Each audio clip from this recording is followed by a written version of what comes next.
বেণীমাধব, বেণীমাধব, তোমার বাড়ি যাব। বেণীমাধব, তুমি কি আর আমার কথা ভাবো?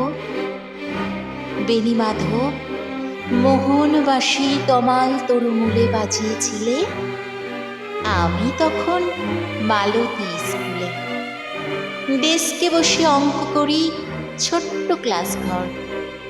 বাইরে দিদিমণির পাশে দিদিমণির বর।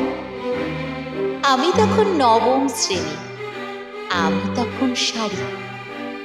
আলাপ হলো বেণীমাধব, সুলেখাদের বাড়ি।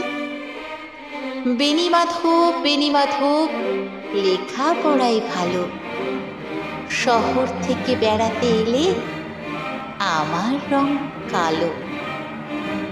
তোমায় দেখে এক দৌড়ে পালিয়ে গেছি ঘরে। বেণীমাধব, আমার বাবা দোকানে কাজ করেন। কুঞ্জে অলিগুঞ্জে তবু ফুটেছে মঞ্জুরি। সন্ধেবেলা পড়তে বসে অঙ্কে ভুল করি। আমি তখন নবম শ্রেণী, আমি তখন 16। ব্রিজের ধারে বেণীমাধব, লুকিয়ে দেখা হলো। বেণীমাধব, বেণীমাধব, এতদিনের পরে সত্যি বলো, সেসব কথা এখনো মনে পড়ে? সেসব কথা বলেছ তুমি তোমার প্রেমিকাকে? আমি কেবল একটি দিন তোমার পাশে তাকে দেখেছিলাম, আলোর নিচে, অপূর্ব সে আলো। স্বীকার করি, দুজনকে মানিয়েছিল ভালো। জুড়িয়ে দিল চোখ আমার, উড়িয়ে দিল চোখ। বাড়িতে এসে বলেছিলাম, ওদের ভালো হোক।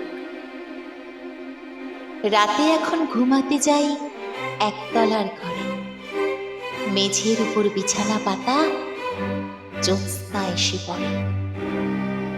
আমার পরে জীবন ছিল চোরা পথের বাঁকে, মিলিয়ে গেছে।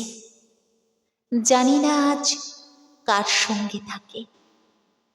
আজ জুটেছে, কাল কি হবে? কালের ঘরে শুনি। আমি এখন এই পাড়ায় সেলাই দিদিমণি। তবু আগুন বেণীমাধব, আগুন জ্বলে কই। কেমন হবে আমিও যদি